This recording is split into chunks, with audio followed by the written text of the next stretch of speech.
चलिए हमारा पहला प्रश्न है, एक अवतल दर्पण से 10 सेंटीमीटर की दूरी पर वस्तु स्थित है। यदि दर्पण से आभासी प्रतिबिंब 20 सेंटीमीटर की दूरी पर बनता है तब दर्पण की वक्रता त्रिज्या ज्ञात कीजिए। दर्पण की वक्रता त्रिज्या ज्ञात करने का सूत्र F = 2R होता है। हम भी जानते हैं, लेकिन निकलेगा कैसे? तो हमें अवतल दर्पण के सूत्र को याद करना होगा कि दर्पण का सूत्र क्या होता है। दर्पण के सूत्र में हमें किन किन चीज़ों की आवश्यकता होती है, इन सभी चीज़ों के बारे में हम जानेंगे।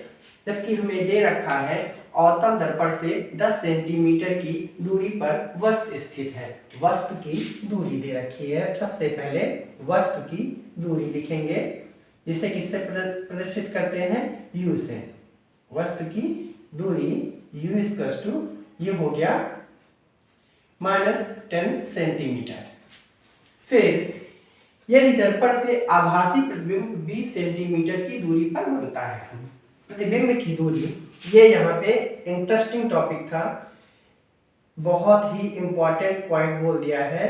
प्रतिबिंब की दूरी और किसके लिए? अवतल दर्पण के लिए। ये कितना हो जाएगा? +20 सेंटीमीटर। बच्चों याद रखना, अवतल दर्पण में किसी भी कंडीशन पे जो भी प्रतिबिंब बनते हैं अनंत से लेकर फोकस तक, ठीक है, यहाँ पर सारे इमेज उल्टे बनते हैं, वास्तविक बनते हैं, उल्टे और वास्तविक बनते हैं। लेकिन एक कंडीशन जब ऐसी आती है, जब वस्तु को फोकस और ध्रुव के बीच में रखा जाता है, तब इसका प्रतिबिंब आभासी बनता है। ठीक है, यहाँ पर इसका प्रतिबिंब आभासी बनता है और ये जो दाएं साइड की जो दूरी होती है, ये कैसी होती है? प्रतिबिंब दूरी ये धनात्मक हो जाती है। ठीक है, और ये इसका रे डायग्राम है जो मैंने समय बचाने के लिए बना लिया था। यहाँ से जब प्रकाश की किरण कोई चलती है, कॉन्सेप्ट आपने सीखा है कि जब कोई प्रकाश की किरण मुख्य अक्ष के समांतर चलती है तो फोकस से होकर गुजर जाती है, और एक दूसरी किरण है, अनंत किरणें होती हैं, एक अन्य किरण तिरछी आपतित होती है दर्पण के ध्रुव पर, वो तिरछा ही क्या हो जाती है? दर्पण के ध्रुव से निकल जाती है। फिर इन दोनों किरणों को पीछे की ओर बढ़ाते हैं तो एक बिंदु B' पर काटती हैं। फिर मुख्य अक्ष से एक लंब A', B' डालते हैं, जो वस्तु AB का प्रतिबिंब बनता है। ये वस्तु ही क्या होता है? आभासी प्रतिबिंब होता है। यहाँ से इसलिए इसकी जो प्रतिबिंब की दूरी है वो 20 सेंटीमीटर हमने मानी है। ठीक, अब यहाँ पे फोकस दूरी हमको ज्ञात करनी पड़ेगी, क्योंकि हमें क्या ज्ञात करना है? त्रिज्या। फोकस दूरी, अवतल दर्पण की फोकस दूरी F हमें काउंट करनी पड़ेगी। तो दर्पण के सूत्र से, दर्पण के सूत्र से 1/F = 1/V + 1/U। अब सारे डाटा को हम पुट करते हैं। 1/F ये हमें ज्ञात नहीं है, 1/V ये आया +20, और फिर यहाँ पर आभासी प्रतिबिंब की दूरी, प्रतिबिंब आभासी होने के कारण, आभासी प्रतिबिंब होने के कारण हमने जो दूरी मानी है, जो दूरी ली जाएगी वो +20 सेंटीमीटर ली जाएगी। आभासी प्रतिबिंब है ये यहाँ पर जो u की वैल्यू आई है वो कितना आई है? 1/-10। ये प्लस हुआ और ये क्या जाएगा? -10। इसको हम क्या करेंगे? सॉल्व करते हैं। 1/F = +- का -20, 1/20 और यहाँ पे -10। डिनोमिनेटर को इक्वल करेंगे, यहाँ पे कितना आ जाएगा? 2 से अप डाउन मल्टीप्लाई करते हैं, यहाँ पे 1/F = 1/20 -2/20 करते हैं।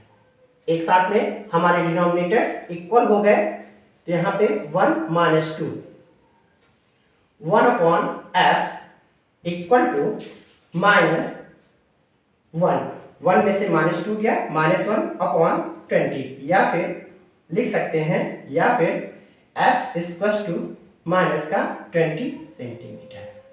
अब हम यहाँ पर एक रिलेशन जानते हैं कि जो फोकस दूरी होती है, ये फोकस दूरी और त्रिज्या में एक संबंध जानते हैं, F r/2।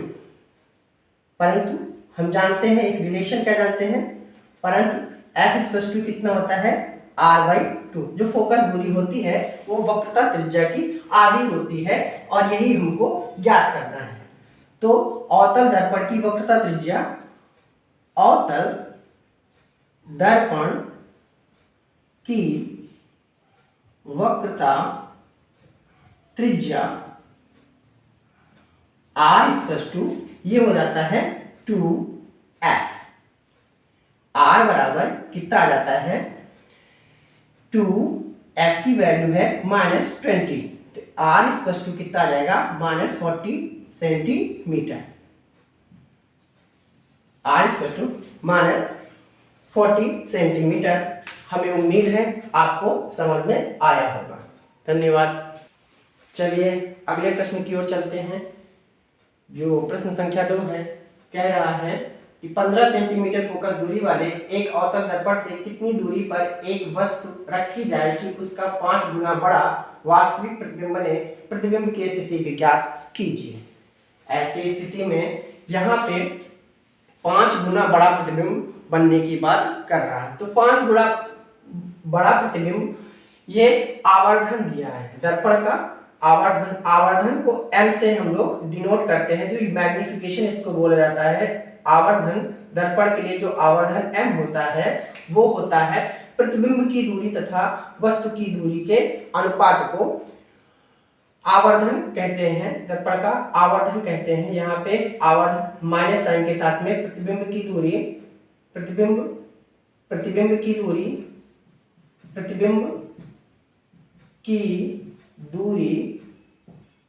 v और वस्तु की दूरी u के अनुपात को हम आवर्धन कहते हैं, या फिर प्रतिबिंब की लंबाई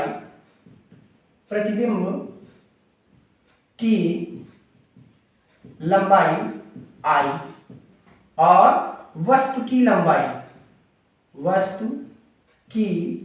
लंबाई object size, image size upon object size, ratio of image size upon object size, इनका जो रेशियो होता है वो क्या कहलाता है, मैग्निफिकेशन कहलाता है। यानी कि m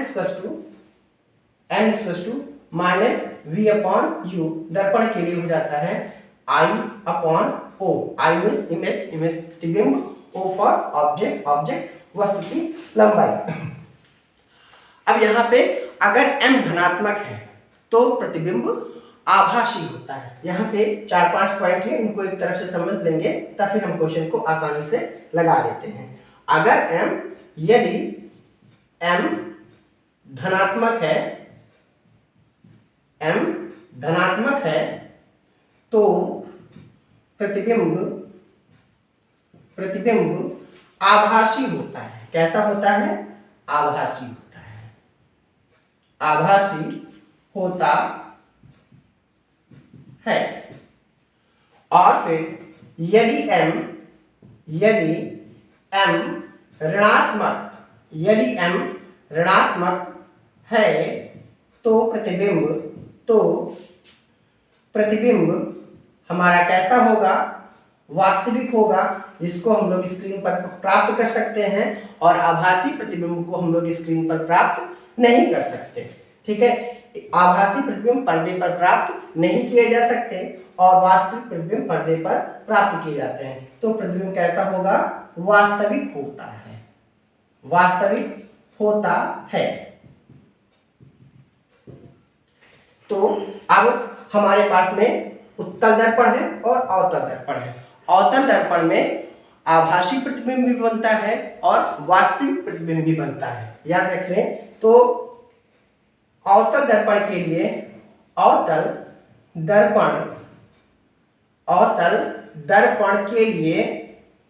दर्पण के लिए ये जो m होता है, m धनात्मक एवं ऋणात्मक दोनों होता है।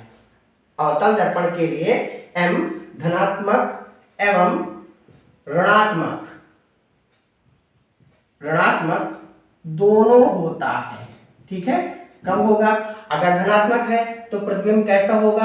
आभासी। अगर ऋणात्मक है तो प्रतिबिंब कैसा होगा? वास्तविक। आपके प्रश्न में देख लीजिए, यहाँ पर वास्तविक शब्द आया है, इसलिए हमें m की वैल्यू को माइनस लेना पड़ेगा। m की वैल्यू को माइनस लेना पड़ेगा। ये आपका यहाँ से पॉइंट निकल कर आ रहा है। ये बात आप लोग ध्यान में रखना। हमें m के मान को क्या कंसीडर करना है? m हमारा निगेटिव लेना है। ठीक है, अब फिर यही क्या हो जाता है, जब उत्तल दर्पण हो तो उत्तल दर्पण के लिए, उत्तल दर्पण के लिए m का मान, उत्तल दर्पण की एक ही स्थिति होती है, उसमें जो प्रतिबिंब होते हैं वो हमेशा सीधे और आभासी होते हैं। इसलिए आभास की स्थिति में m का मान सदैव कैसा होता है? धनात्मक होता है। उत्तल दर्पण के लिए m का मान सदैव कैसा होगा? सदैव धनात्मक होता है। कैसा होता है? धनात्मक होता है। धनात्मक होता है। ये हो गई उत्तल दर्पण की बात और अवतल दर्पण की बात। एक दर्पण और है जिसको बोलते हैं समतल दर्पण के लिए, तो कंडीशन ये भी है। तो समतल दर्पण के लिए m का जो मान होता है, समतल दर्पण के लिए m का मान 1 होता है। कितना होता है? 1 होता है। तो पूछा बहुत जाता है, वेरी इंपॉर्टेंट पॉइंट है, ये बहुत पूछा जाने वाला प्रश्न है। किस दर्पण के लिए m का मान क्या होता है? 1 होता है।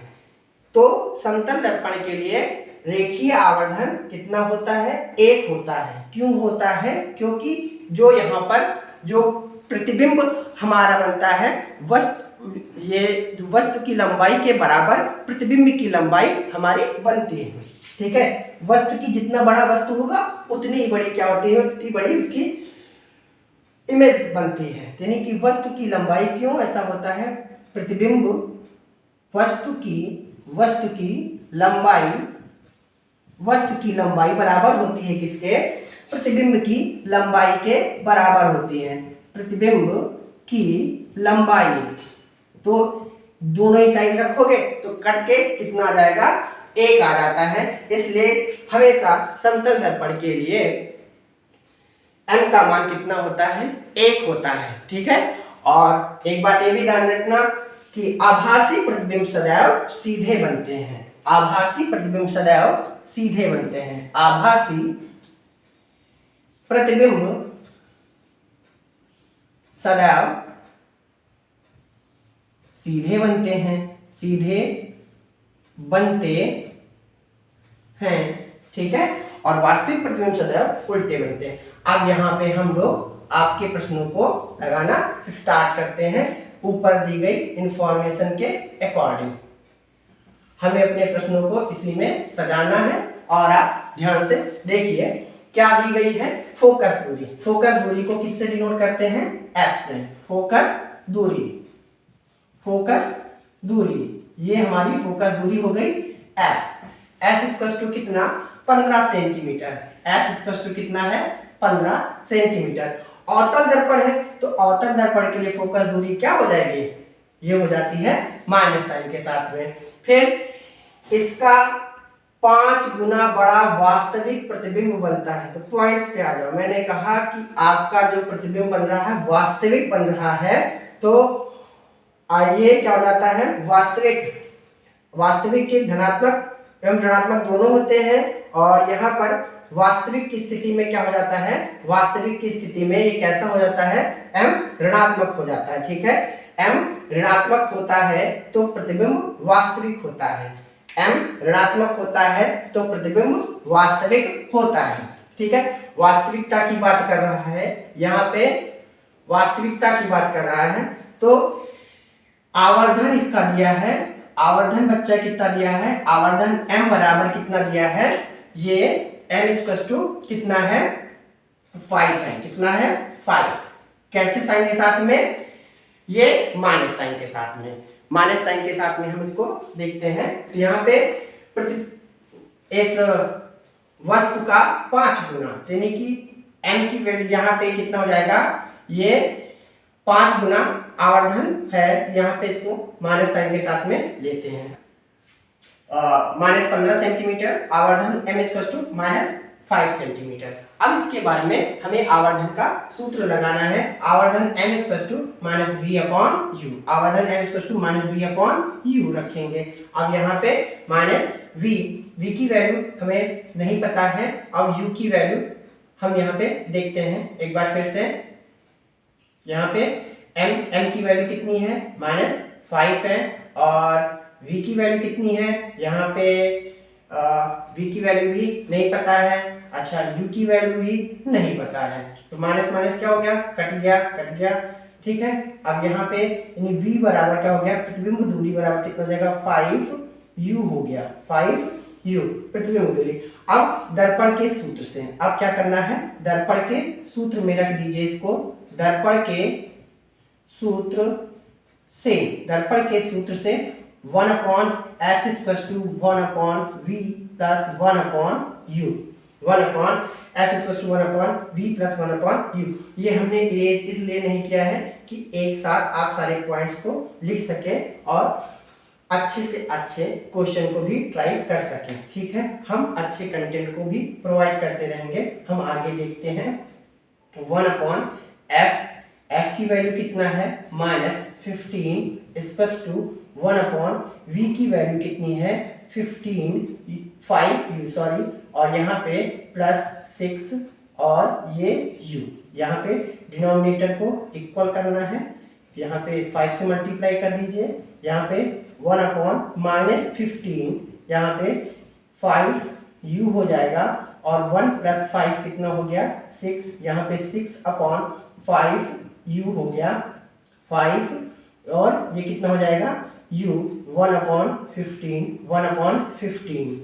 अब यहाँ पे इसको क्रॉस मल्टीप्लाई कीजिए तो ये कितना हो जाएगा 5u, और यहाँ पे 6 × -15, ठीक है। अब फिर इसके बाद में यानी कि u इक्वल टू 6 × -15 अपॉन ये जो 5 है डिनोमिनेटर में आएगा, अपॉन 5 हो गया, 5 से 5 3 जा 15 माइनस का 3, यानी u की वैल्यू कितनी आ गई, 6 × -3, यानी u बराबर कितना हो गया, -18 सेंटीमीटर।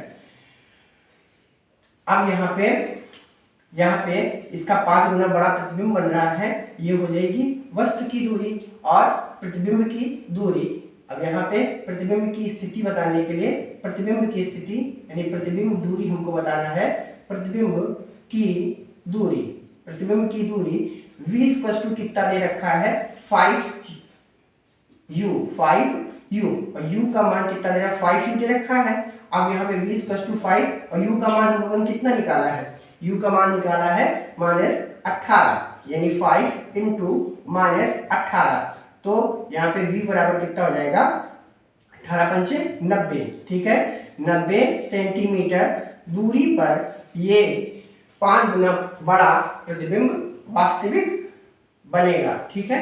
प्रतिबिंब की स्थिति क्या होगी, 90 सेंटीमीटर अवतल दर्पण से 90 सेंटीमीटर की दूरी पर वस्तु का प्रतिबिंब वास्तविक एवं 5 गुना बड़ा दिखाई देगा। हमें उम्मीद है कि आप लोग को समझ में आया होगा। धन्यवाद।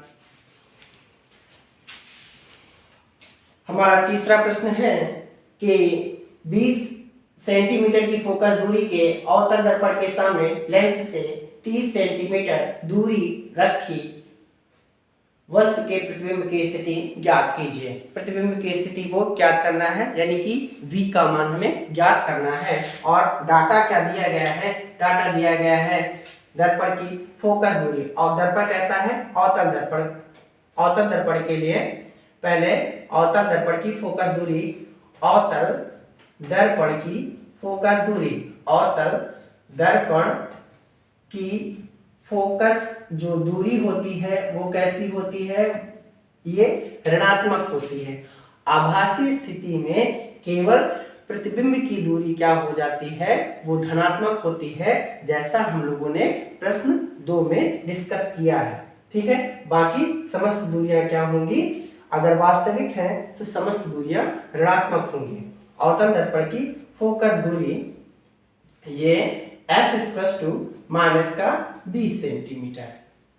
फिर इस दर्पण से 30 सेंटीमीटर दूरी पर वस्तु रखा है, यानी वस्तु की जो दूरी है, वस्तु की दूरी ये कितना हो जाएगा, u माइनस 30 सेंटीमीटर।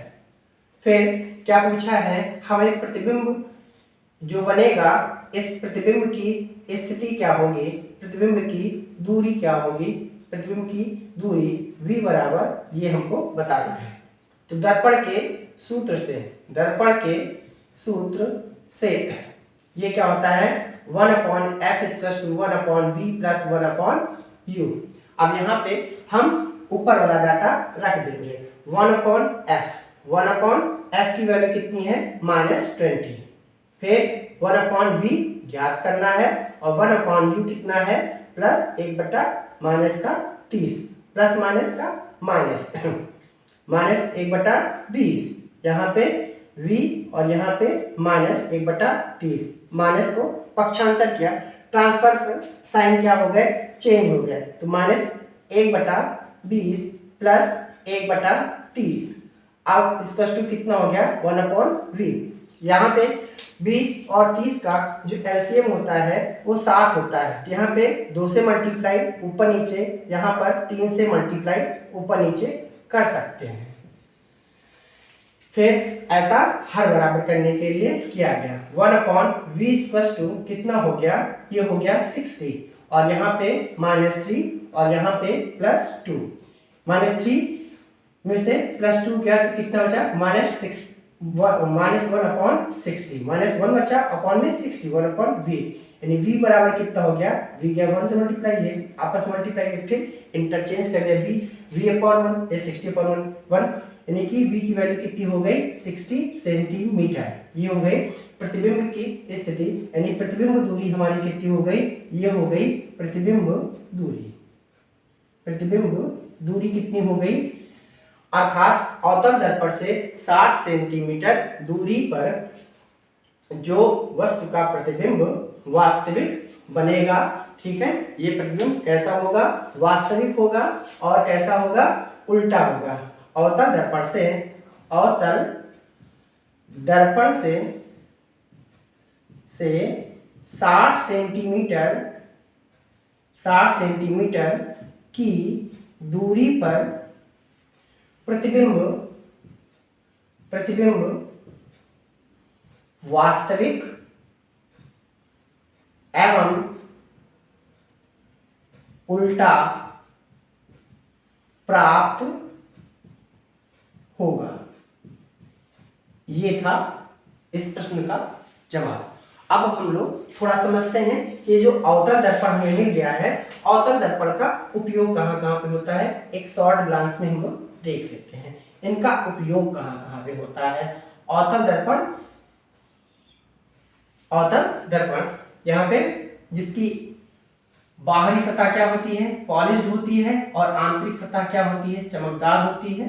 बाहरी सतह पर पॉलिश, और जिसकी भीतरी सतह क्या होती है, चमकदार होती है या परावर्तक होती है। ऐसे दर्पण को हम लोग अवतल दर्पण कहते हैं। ठीक है, अब इस दर्पण का उपयोग समझना है, कहाँ कहाँ पर इनका उपयोग कर देते हैं। ऐसे जनरली कभी कभी पूछ लिया जाता है कि अवतल दर्पण का उपयोग परावर्तक दूरबीन में कहाँ पर, परावर्तक, ये दूरबीन में किया जाता है। जैसे कि खगोलीय घटनाओं को समझने के लिए, पिंड को देखने के लिए, तारों को देखने के लिए, इन सभी चीजों को जब अध्ययन करते हैं तो अनंत से आने वाले प्रकाश को एक सूक्ष्म स्थान पर क्या करता था, केंद्रित करने का काम करता है। ये जो प्रकाश किरण चल रही है, ये प्रकाश की किरण चल रही है, चलने के बाद में एक फोकस से होकर क्या हो जाएंगी, ये सब गुजरेंगी कि ये इनको क्या करेगा, एक स्थान पर केंद्रित करने का काम कर देता है। तो इसके लिए हम लोग क्या करते हैं, अवतल दर्पण का प्रयोग करते हैं। और फिर क्या होता है, हेडलाइट और सर्च लाइट में, हेडलाइट में भी क्या करते हैं हम लोग, सर्च लाइट में इसका प्रयोग करते हैं। हेड लाइट और सर्च लाइट, सर्च लाइट में इसका प्रयोग किया जाता है। हेडलाइट और सर्च लाइट में इसका प्रयोग करते हैं कि ये अवतल दर्पण प्रकाश को समांतर किरणों में क्या कर देता है, परावर्तित कर देता है, ऐसा होता है। फिर तीसरा क्या होता है, ये जो मेकअप में यूज होता है, मेकअप में जो दर्पण हम लोग यूज करते हैं, ठीक है, क्या कहते हैं, मेकअप में क्या कहते हैं उसको, मेकअप में, है ना, मेकअप में इसका प्रयोग करते हैं। और सेविंग मिरर में, सेविंग मिरर में इसका प्रयोग करते हैं, ठीक है, मेकअप में इसका प्रयोग करते हैं, ये जाने रहिएगा।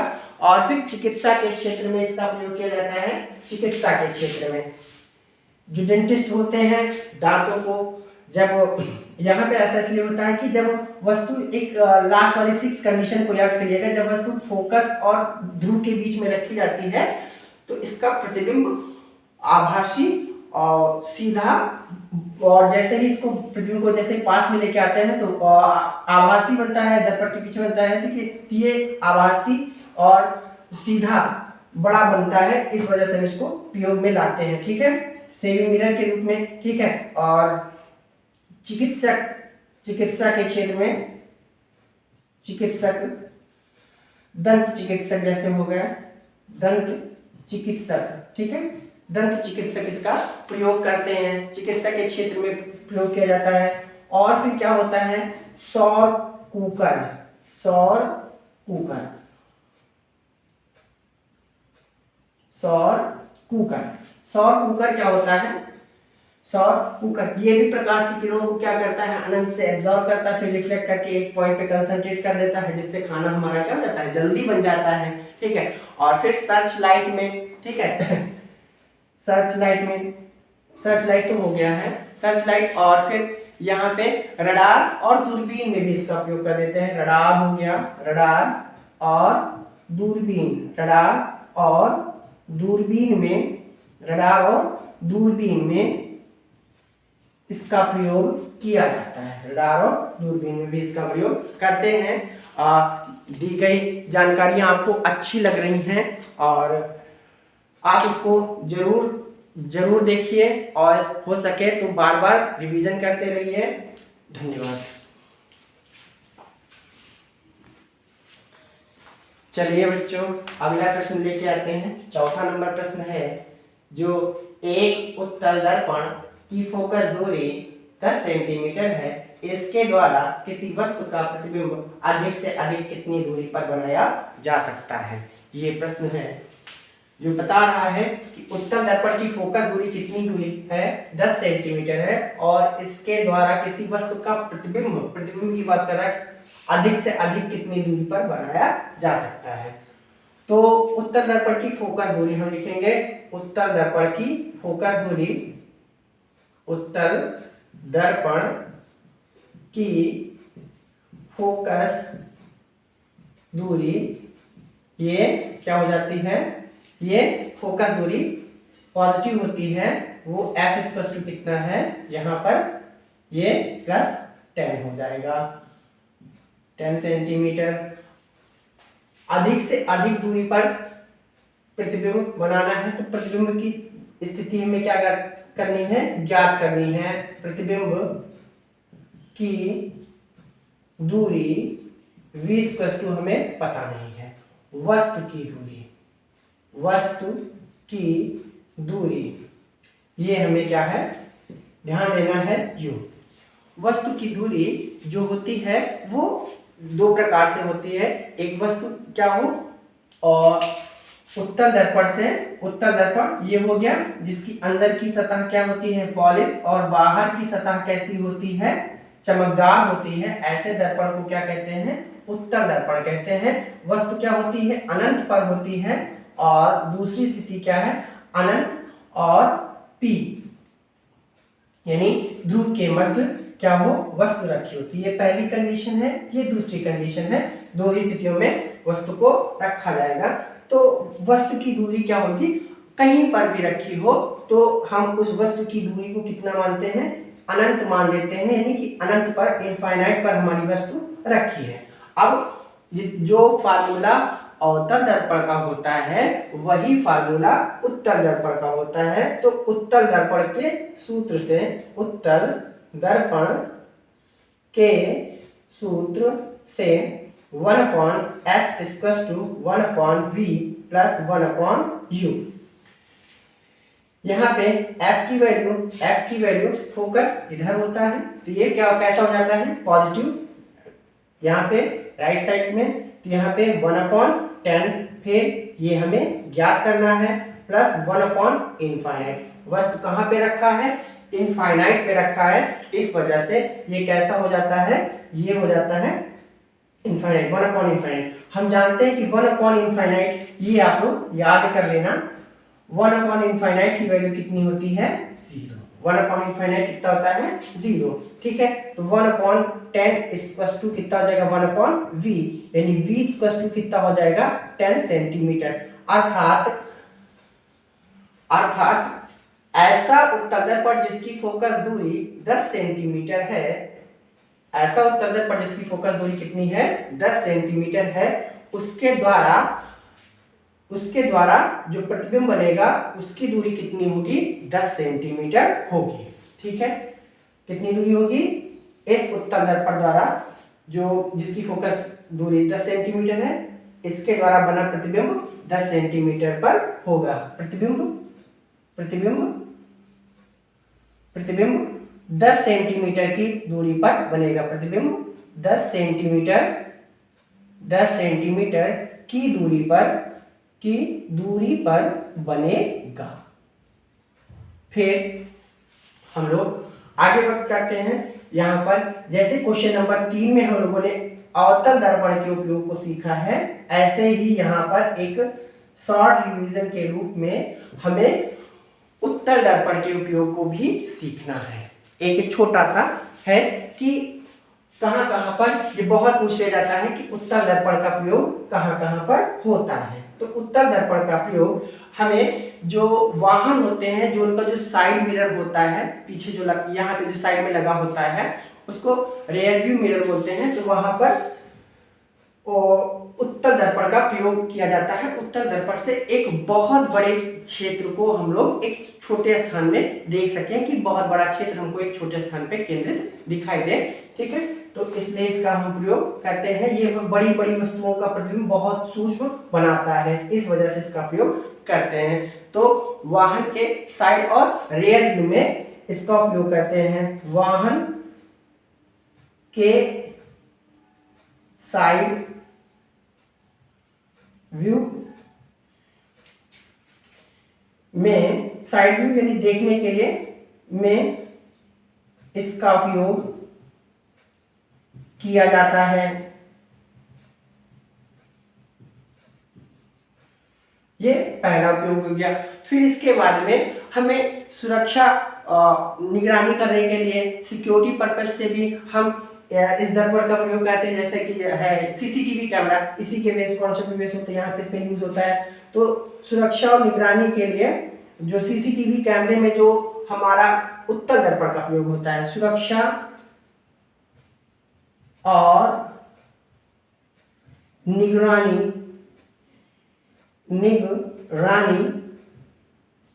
में, जैसे सीसीटीवी कैमरे में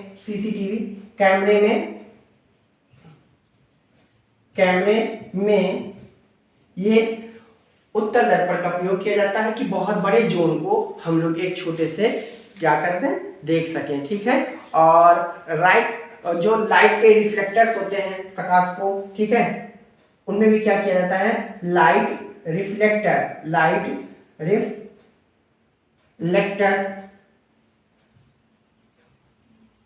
में हम लोग इनका प्रयोग करते हैं। ठीक है, प्रकाश को फैलाने के लिए ये काम में आते हैं। धन्यवाद, आप इसको समझिएगा।